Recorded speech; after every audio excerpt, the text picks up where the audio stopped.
Assalamualaikum warahmatullahi wabarakatuh. Baik, pada kesempatan kali ini kita akan membahas mengenai pengujian perangkat lunak.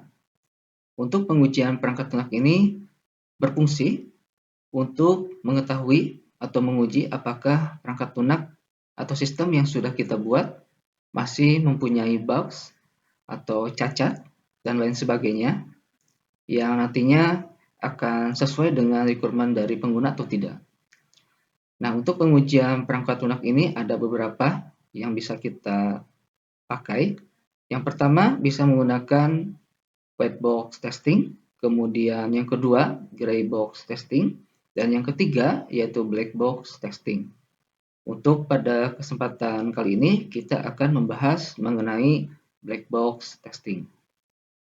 Nah, apa itu black box testing? Black box testing adalah metode pengujian perangkat lunak yang memfokuskan pada fungsi eksternal sistem, tanpa memperhatikan struktur internal kode program. Artinya, kalau kita menggunakan black box testing, kita akan menguji fungsi dari eksternal sistem itu sendiri, ya, dan tidak harus memperhatikan struktur internal kode program. Berarti kita hanya memeriksa ketika si software itu sudah jadi, ya. Ketika sudah jadi, kita tinggal periksa, kita tinggal uji apakah fungsinya sesuai dengan requirement atau tidak, tanpa kita harus mengetahui isi dari kode programnya. Kemudian, penguji hanya memberikan input dan mengamati output untuk memeriksa apakah sistem bekerja sesuai dengan spesifikasinya. Ya, kita hanya memberikan inputannya saja, dan apakah setelah kita berikan input, outputnya sudah sesuai dengan yang kita atau yang pengguna harapkan atau tidak. Nah, itu bisa kita uji dengan menggunakan black box testing. Nah, tujuan dari black box testing yang pertama memastikan perangkat lunak sesuai dengan kebutuhan pengguna, ya, apakah sistemnya sudah sesuai dengan requirement atau tidak, menemukan kesalahan pada fungsi, interface, database, performa, dan keamanan. Nah, ini kesalahan-kesalahan yang bisa kita temukan dengan menggunakan black box testing. Kesalahan yang bisa kita uji, ya, ada di fungsinya, bisa dari interface-nya atau tampilannya, bisa dari database-nya, performa, dan keamanannya. Kemudian memvalidasi apakah sistem dapat digunakan sesuai skenario nyata. Karakteristiknya sendiri yaitu tidak membutuhkan pengetahuan tentang kode sumber.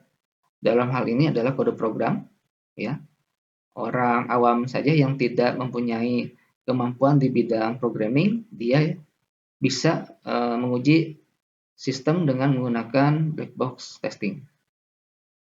Kemudian digunakan pada tahap sistem testing dan acceptance testing, dapat dilakukan oleh tester non-programmer. Oke, kemudian kategori error yang akan diketahui melalui black box testing, yang pertama adalah fungsi yang hilang atau tidak benar.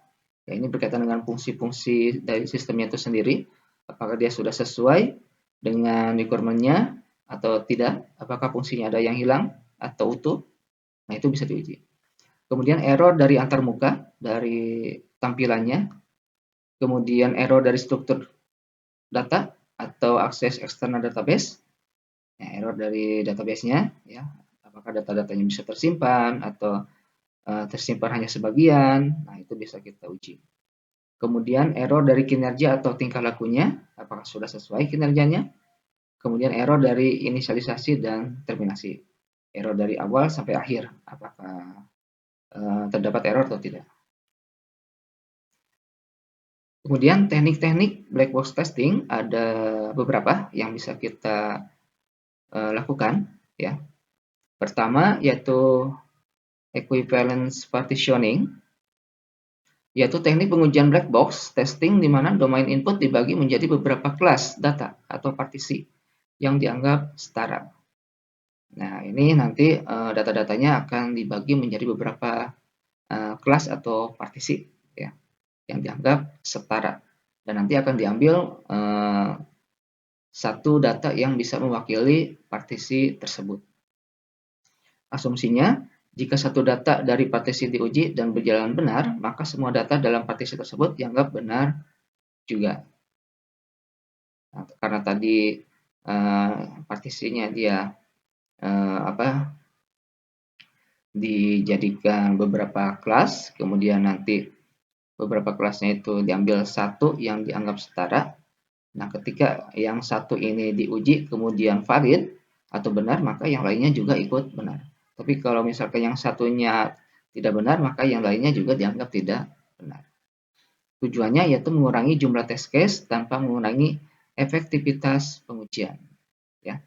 Test case-nya jadi berkurang, tidak akan terlalu banyak, namun dia tetap efektif dalam pengujiannya.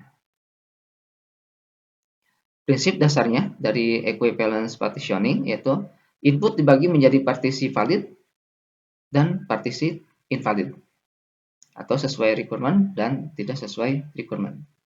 Setiap partisi cukup diuji dengan satu representative data atau satu perwakilan data. Output sistem diperiksa apakah sesuai dengan spesifikasi. Contohnya ada sistem login ya di sini. Requirement sistemnya yaitu username harus diisi dan maksimal 20 karakter. Kemudian password harus diisi dan minimal 6 karakter. Artinya username dan password ini dia harus diisi, tidak boleh kosong ya. Sementara jumlah karakternya untuk username dia tidak boleh lebih dari 20 karakter, 21, 22, dan 23 seterusnya dia tidak boleh.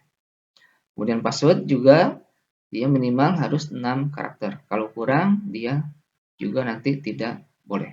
Misalkan 1 sampai 5 tidak boleh. Kemudian jika username dan password valid, maka login atau login berhasil.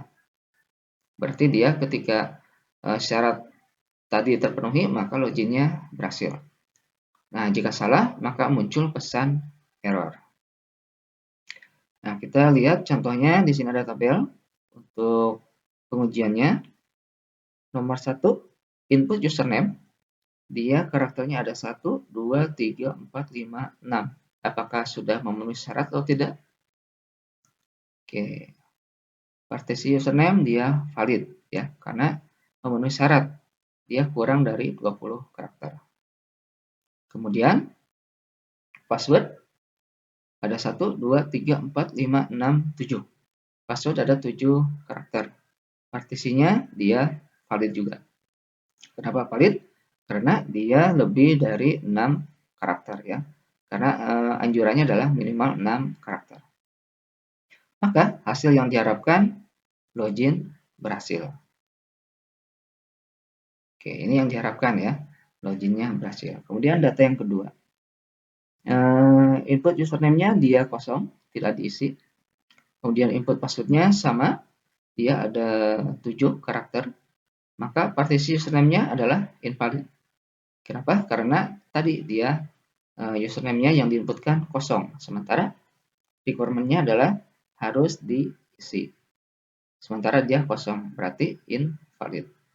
Kemudian partisi password-nya valid karena input password-nya dia ada 7 karakter, sudah memenuhi syarat. Tapi hasil yang diharapkannya adalah error ya, karena ada satu data yang invalid yaitu partisi username karena tidak memenuhi syarat. Kemudian data yang ketiga, dia username-nya 21, berarti ya invalid ya, lebih dari 20 karakter. Kemudian input password-nya valid karena 7 karakter, maka hasil yang diharapkannya dia error. Karena ada satu data yang tidak memenuhi syarat.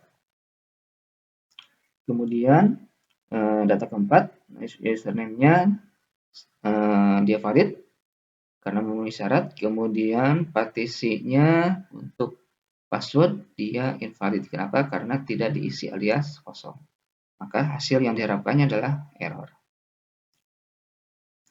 Kemudian yang terakhir adalah input username-nya dia valid. Kemudian input password-nya dia invalid. Kenapa invalid? Karena dia hanya 3 karakter saja. Sementara yang harus diisikan adalah minimal 6 karakter. Maka hasil yang diharapkan muncul pesan error karena password-nya terlalu pendek. Nah, ini hasil yang diharapkan untuk pengujiannya. Nah, ketika nanti kita menguji, nanti tinggal tambahkan kolom ke samping. Misalkan ini hasil yang diharapkan, nanti ada hasil uji misalkan. Hasil ujinya untuk data 1 login berhasil. Tapi ketika misalkan di hasil ujinya ternyata login gagal atau error munculnya, maka sistemnya ya berarti ada masalah. Ya. Maka kesimpulannya adalah file gagal berarti ya. Begitupun juga dengan data 2, 3, 4, dan seterusnya. Seperti itu. Nah, ini adalah untuk yang equivalence partition. Kemudian yang selanjutnya adalah boundary value analysis, yaitu teknik black box testing yang berfokus pada pengujian nilai batas, atas, dan bawah dari suatu rentang input. Karena kesalahan sering terjadi di area-area ini. Nah, kalau tadi tidak ada batasnya, kalau yang ini, boundary value analysis, dia ada nilai batasnya. Nilai batas atas dan nilai batas bawahnya. Oke, prinsip kerjanya.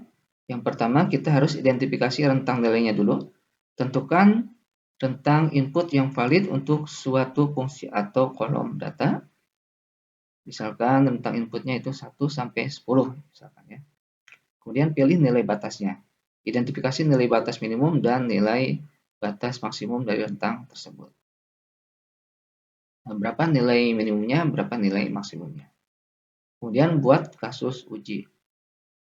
Nilai batasnya, misalnya nilai minimum dan maksimum. Nah, berarti kalau misalkan tadi nilai minimumnya 1, nilai maksimumnya 10 ya. Kemudian nilai tepat di bawah batas, berarti di bawah batas berarti di bawah batas minimum. Kalau 1 berarti 0, min 1, dan seterusnya ya. Kemudian nilai tepat di atas batas, berarti kalau 10 berarti 11, 12, dan seterusnya. Kemudian yang terakhir adalah uji sistemnya. Masukkan nilai-nilai uji tersebut ke dalam aplikasi dan amati perilakunya. Nah, ketika diuji, bagaimana hasilnya, ya, hasil outputnya dari si pengujian tersebut. Nah, contohnya, kita contoh di password login, requirement-nya yaitu password minimal 6 karakter, maksimal 20 karakter. Berarti minimumnya 6, maksimumnya 20. Test case yang pertama, input passwordnya yaitu 5 karakter, maka hasil yang diharapkannya invalid. Kenapa? Karena dia kurang dari 6 karakter. Yang kedua, 6 berarti valid, 37 berarti valid, yang keempat 14 karakter valid juga, yang kelima 20 karakter ini masih valid karena masih di ambang batas maksimal. Nah, yang terakhir yaitu 21 karakter, maka dia invalid. Kenapa? Karena lebih dari maksimum. Jadi maksimumnya 20, sementara dia diisi 21, berarti dia invalid ya, tidak sesuai dengan requirement yang dianjurkan. Nah, seperti itu. Nanti tinggal ditambahkan kolom ke kanan, hasil yang diharapkan, kemudian hasil ujinya. Apakah ketika diinputkan 5 karakter dia masih invalid atau masih bisa valid. Misalkan di sini ya. Itu nanti sesuai dengan uji cobanya. Nah, itu untuk boundary analysis ya. Oke, yang selanjutnya yaitu decision table testing, yaitu teknik black box testing yang digunakan untuk menguji sistem dengan banyak kombinasi kondisi atau rules. Nah, kalau ini digunakan ketika banyak kombinasi kondisi ya, atau banyak rules yang digunakan. Teknik ini menyajikan kondisi dan aksi dalam bentuk tabel keputusan, sangat berguna ketika ada banyak aturan logika yang saling berhubungan, membantu memastikan setiap kombinasi kondisi diuji. Oke, struktur dari decision tabel. Yang pertama, condition atau kondisi syarat yang diuji. Kemudian condition alternatives, nilai dari kondisi, bisa ya, bisa tidak, bisa benar, bisa salah. Kemudian action, ada aksi. outputnya atau respon sistemnya seperti apa nanti. Kemudian rules atau aturannya, kombinasi kondisi, dan hasil aksinya. Baik, kemudian prinsip dasarnya, identifikasi semua kondisi yang mempengaruhi hasil, tentukan semua aksi yang mungkin dilakukan sistem, buat tabel dengan semua kombinasi kondisi, hubungkan kombinasi kondisi dengan aksi yang sesuai, pilih minimal satu test case untuk setiap rules. Nah, ini adalah prinsip dasarnya. Kita langsung saja ke contoh kasusnya. Nah, contoh kasusnya ada sistem login lagi. Requirement-nya, login berhasil jika username dan password valid. Ya, jika username dan password valid, maka login berhasil. Yang kedua, jika salah satu salah, tampil pesan error. Artinya jika username atau password ada yang salah, maka nanti akan tampil pesan error. Kemudian jika salah 3 kali berturut-turut, maka akun diblokir. Nah, jangan salah 3 kali ya. Kalau sudah salah 3 kali, maka akun diblokir. Nah, kita yang pertama buat decision tabelnya dulu seperti ini. Ada kondisi dan ada rules, kemudian ada aksi. Kemudian di kondisinya, di rule 1, username valid, rule 1, iya. Kemudian password valid, ya. Coba percobaan kurang dari 3 kali, iya juga. Maka aksinya adalah login sukses ya. Karena memenuhi syaratnya. Kemudian rule yang kedua, username valid, iya juga. Kemudian password valid, nah tidak ya. Kemudian jumlah percobaan kurang dari 3 kali, iya. Maka aksinya adalah error login. Kenapa? Karena ada satu yang invalid atau tidak valid, yaitu password. Kemudian rule 3, username valid, tidak. Password valid, ya. Coba percobaan kurang dari 3 kali, ya juga. Tapi tetap aksinya error login karena username-nya tidak valid atau invalid ya. Kemudian rule yang keempat, username valid, tidak. Password valid, tidak. Coba percobaan kurang dari 3 kali, ya. Maka error juga. Karena username dan passwordnya invalid. Kemudian rule yang kelima, username valid, tidak juga ya, karena tidak diisi. Password valid, tidak juga, tidak diisi. Jumlah percobaan kurang dari 3 kali, tidak. Nah, kalau tidak berarti lebih dari 3 kali. Ya. Berarti salahnya lebih dari 3 kali. Maka aksinya adalah akun diblokir. Nah, ini adalah decision tabelnya. Kemudian, test case berdasarkan tabel yang tadi. Requirement-nya masih sama ya. Test case yang pertama, username valid, password valid, percobaan kurang dari 3 kali, maka hasil yang diharapkan adalah login berhasil. Yang kedua, username valid, password invalid, percobaan kurang dari 3 kali, error login. Dan seterusnya sampai dengan test case yang kelima, username tidak diisi, password tidak diisi, percobaan lebih dari 3 kali, maka hasil yang diharapkan adalah akun diblokir. Nah, ini untuk test case-nya yang berdasarkan tabel tadi. Nah, lanjut, ada step transition testing. Teknik pengujian black box yang menguji perubahan status perangkat lunak atau sistem saat merespons peristiwa atau input untuk memastikan perilaku sistem sesuai dengan yang diharapkan ketika ia beralih dari satu keadaan ke keadaan lain. Nah, kalau ini misalkan dari keadaan satu berpindah ke keadaan lain. Misalkan ketika kita login berhasil, kan harusnya pindah ke menu dashboard ya. Nah, itu nanti sesuai dengan requirement atau tidak. Apakah ketika klik login-nya berhasil, apakah langsung ke menu dashboard, ataukah masih ada hal-hal yang bermasalah.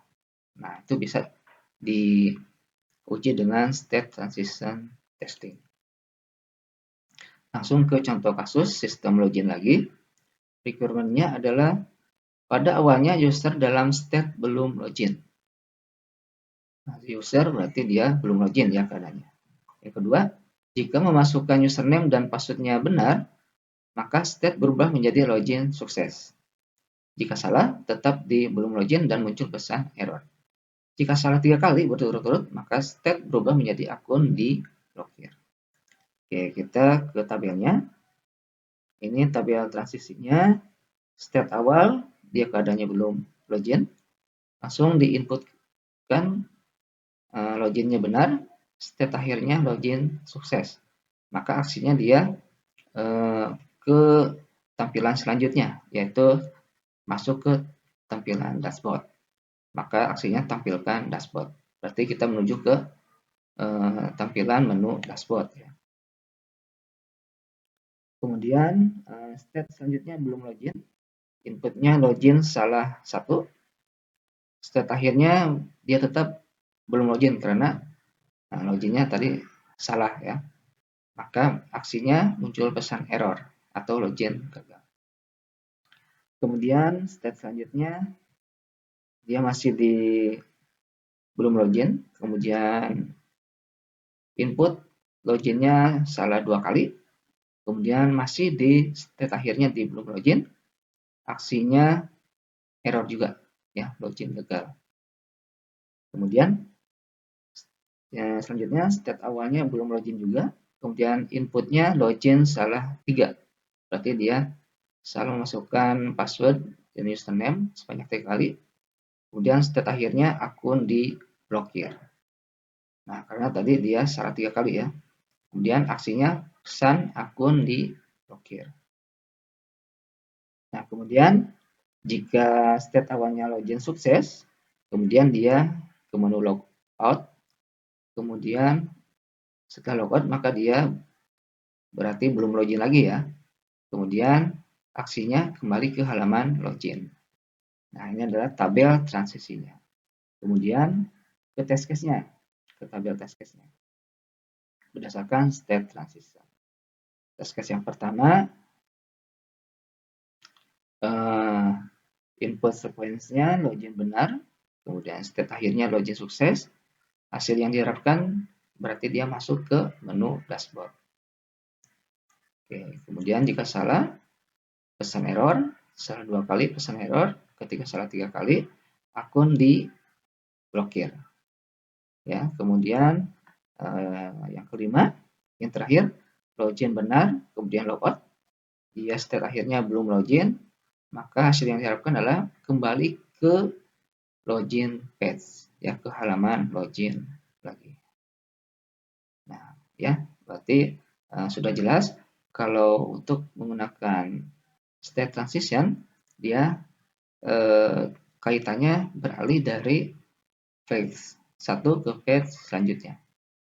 Ya, page 1 ke page 2 dan 1 atau page 3 dan lain sebagainya. Intinya dia beralih dari menu satu ke menu yang lain. Nah, itu untuk yang state transition. Kemudian ada use case testing. Untuk use case testing ini adalah black box testing yang merancang test case berdasarkan use case dalam requirement system. Menggunakan skenario penggunaan sistem dari perspektif pengguna atau use case untuk membuat test case yang mencakup alur kerja utama dan alternatif. Nanti ada alur kerja utama dan alternatif ya untuk testing ini ketika kita menggunakan use case testing. Contoh kasusnya yaitu masih di sistem login, ada alur utama dan ada alur alternatif. Untuk alur utama atau main flow-nya yaitu yang pertama, user memasukkan username dan password valid, sistem memverifikasi, kemudian user berhasil login dan masuk ke dashboard. Sementara untuk alur alternatifnya, username kosong, maka sistem menampilkan pesan error. Jika password kosong, sistem menampilkan pesan error. Jika username atau password salah, sistem menolak login. Setelah 3 kali, maka akun diblokir. Nah, untuk test case use case login, yaitu Yang pertama skenario-nya, skenario utamanya atau alur utamanya yaitu login sukses ya. Inputnya username Riko, passwordnya 12345. Ini adalah username dan password yang benar. Maka hasil yang diharapkannya adalah masuk ke menu dashboard. Kemudian ada alur alternatif yang lain. Username kosong, ya username-nya dikosongkan, passwordnya diisi, maka error ya. Kemudian alternatif lagi, username-nya yang kosong, sementara passwordnya yang kosong, sementara username-nya diisi, maka error juga. Kemudian username atau passwordnya salah, maka login gagal. Kemudian salah login 3 kali, maka akun diblokir ya. Seperti itu. Ini untuk kasusnya. Jadi ada skenario utama atau alur utama dan ada alur alternatif. Kemudian yang selanjutnya ada error guessing.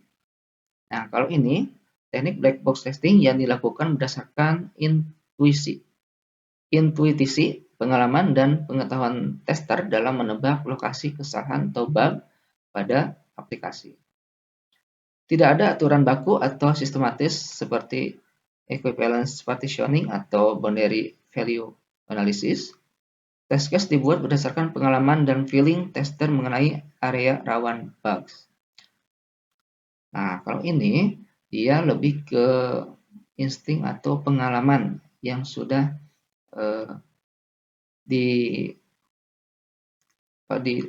dialami oleh si tester. Nah, contohnya tester berasumsi biasanya form pendaftaran sering bermasalah kalau field dibiarkan kosong atau diisi dengan data ekstrim.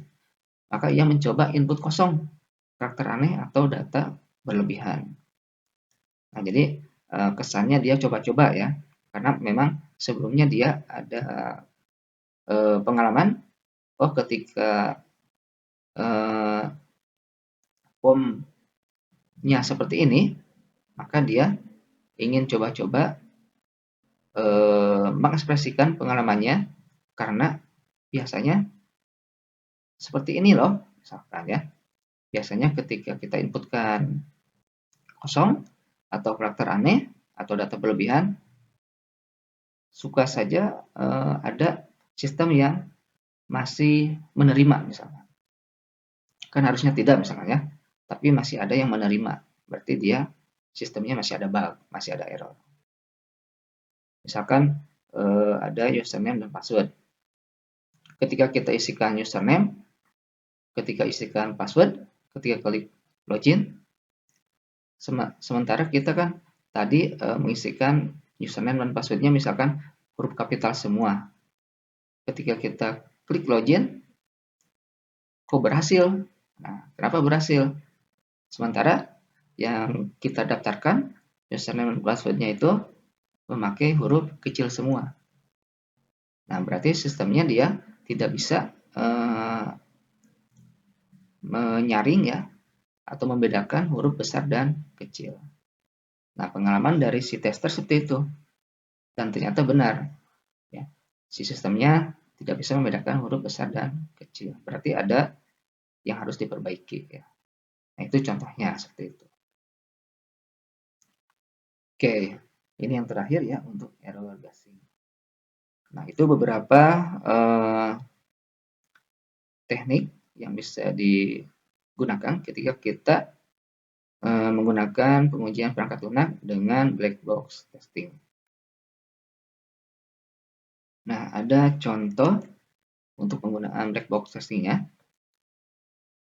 Ini contohnya dia untuk sistem registrasi di aplikasi kasir ya.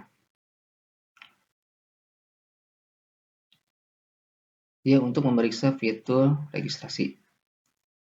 Oke, nah ini untuk tabelnya. Yang pertama, tes tab-nya menekan tombol daftar sekarang. Tes datanya tekan, berarti dia menekan button ya. Kemudian perspektif expected result-nya menampilkan halaman pendaftaran. Hasil yang diharapkannya yaitu menampilkan halaman pendaftaran ketika dia menekan button daftar sekarang.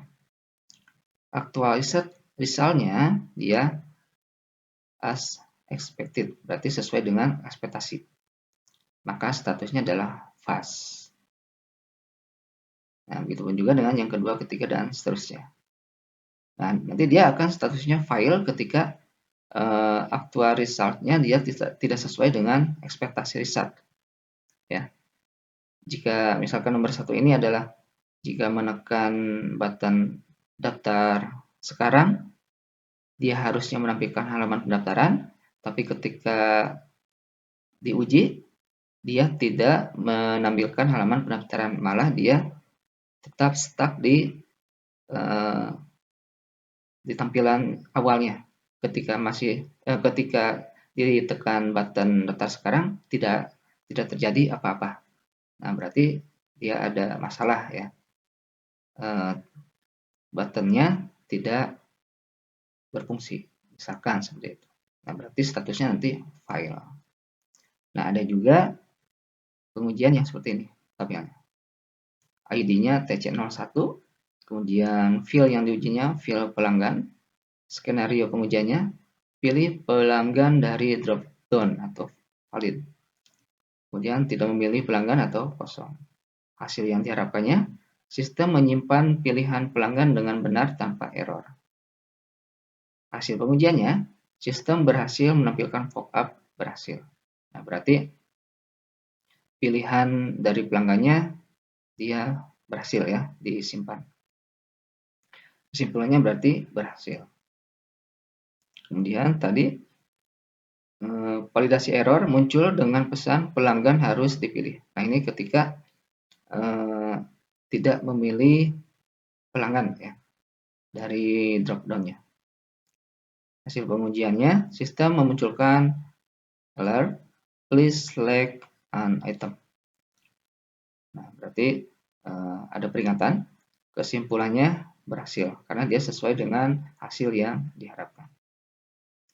Nah, nanti kesimpulannya gagal ketika hasil pengujiannya tidak sesuai dengan hasil yang diharapkan. Nah, ini adalah contoh untuk tabel pengujiannya.